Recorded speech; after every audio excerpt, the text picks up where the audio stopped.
দিলীপ ঘোষকে বাদ দিয়ে বিজেপির অস্থায়ী কোর কমিটির বৈঠক। শ্রমিকের রাজ্য সভাপতি হওয়ার 4 মাস পেরিয়ে গেলেও রাজ্য কমিটির পদাধিকারী তৈরি হয়নি এবং সামনেই বিধানসভার ভোট। নতুন কমিটি কবে তৈরি হবে এই নিয়ে প্রশ্ন এবং পুরনো কোর কমিটি নিয়ে আজ সন্ধ্যায় বৈঠকে কেন্দ্রীয় নেতা ভূপেন্দ্র যাদব। দিলীপ ঘোষকে কেন এড়িয়ে যাওয়া হচ্ছে প্রশ্ন বিজেপির অন্তরে।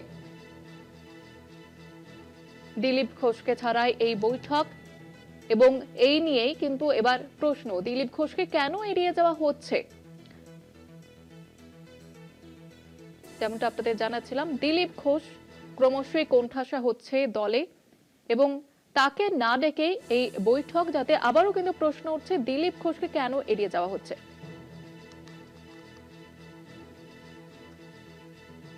কোন কমিটি আপনাকে বলতে পারছি না। আমাদের কাজ হচ্ছে বসে আলোচনা করা। সংগঠিত রাজনৈতিক দল যেভাবে বসে তার নির্দিষ্ট গঠনতন্ত্র মেনে সেটা চলবে।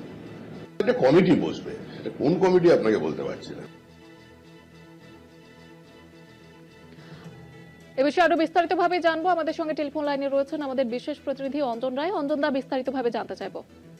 দেখো, আজকে ভূপেন্দ্র যাদব কলকাতায় এসছেন এবং তিনি অস্থায়ী কোর কমিটির সঙ্গে বৈঠকে বসেছেন। নতুন সভাপতি নির্বাচিত হলে তো সব কমিটি ডিসলভ হয়ে যায়, কিন্তু কাজ চালানোর জন্য কিছু কমিটি ফাংশনিং করে।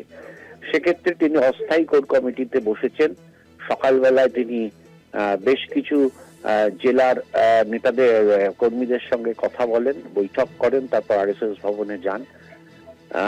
এই কোর কমিটির বৈঠকে কিন্তু দিলীপ ঘোষ ছাড়া সবাই আছেন। যে কোর কমিটি ছিল এতদিন, সেই কমিটিতে কিন্তু দিলীপ ঘোষও ছিল, কারণ দিলীপ ঘোষ প্রাক্তন সভাপতি, প্রাক্তন সাংসদ এবং বিধায়ক, এবং তিনি সর্বভারতীয় সভাপতি ছিলেন, সর্বভারতীয় সম্পাদক ছিলেন। ফলে স্বাভাবিকভাবেই তিনি কোর কমিটির সদস্যও ছিলেন। কিন্তু একটা বিতর্ককে কেন্দ্র করে আপাতত দল তাকে অচ্ছুত করে রেখেছে। কিন্তু শ্রমিক ভট্টের দায়িত্ব নেওয়ার পর যেভাবে দিলীপ ঘোষকে সল্টলেক অফিসে নিয়ে আসা হয়, তার সঙ্গে দীর্ঘক্ষণ বৈঠক হয় এবং শ্রমিক ঘোষ বলেনও যে দিলীপ ঘোষ বিতর্কের অবসান ঘটবে খুব তাড়াতাড়ি। তারপরও প্রায় 4 মাস কেটে গেল, দেখা গেল দিলীপ ঘোষকে ব্রাত্য করেই বিজেপি বিভিন্ন বৈঠক করছেন, মিটিং করছেন। আজকে ভূপেন্দ্র যাদবের নেতৃত্বে সুনীল বানসালের নেতৃত্বেও যে বৈঠক হচ্ছে, তাতেও দেখা গেল দিলীপ ঘোষকে ডাকা হলো না। তিনি কলকাতায় রয়েছেন, কিন্তু তাও তাকে ব্রাত্য করে ডাকা হলো। যদিও শ্রমিক ভট্টাচার্য বলেছেন যে কোর কমিটি না কিসের বৈঠক আমি জানি না, একটা বৈঠক আছে জানি। অর্থাৎ প্রকাশ্যে কোর কমিটির বৈঠক বলছেন না, কারণ তাহলে বিতর্কটা উঠতে পারে দিলীপ ঘোষকে কেন ডাকা হলো না।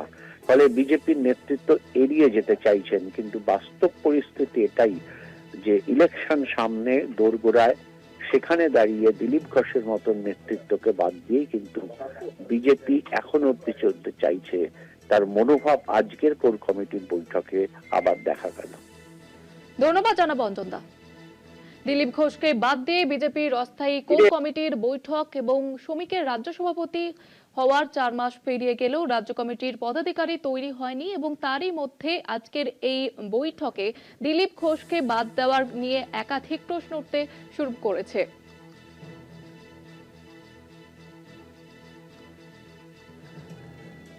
দিলীপ ঘোষকে কেন এড়িয়ে যাওয়া হচ্ছে প্রশ্ন উঠছে বিজেপির অন্তরে।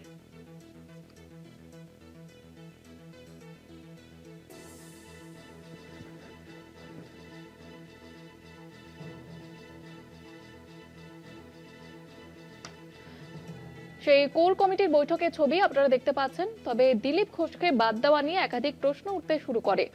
সামনে বিধানসভার ভোট এবং তার আগে নতুন কমিটি কবে তৈরি হবে এই প্রশ্ন উঠছে। পাশাপাশি দিলীপ ঘোষকে কেন এড়িয়ে যাওয়া হচ্ছে সেই নিয়েও একাধিক প্রশ্ন উঠতে শুরু করে।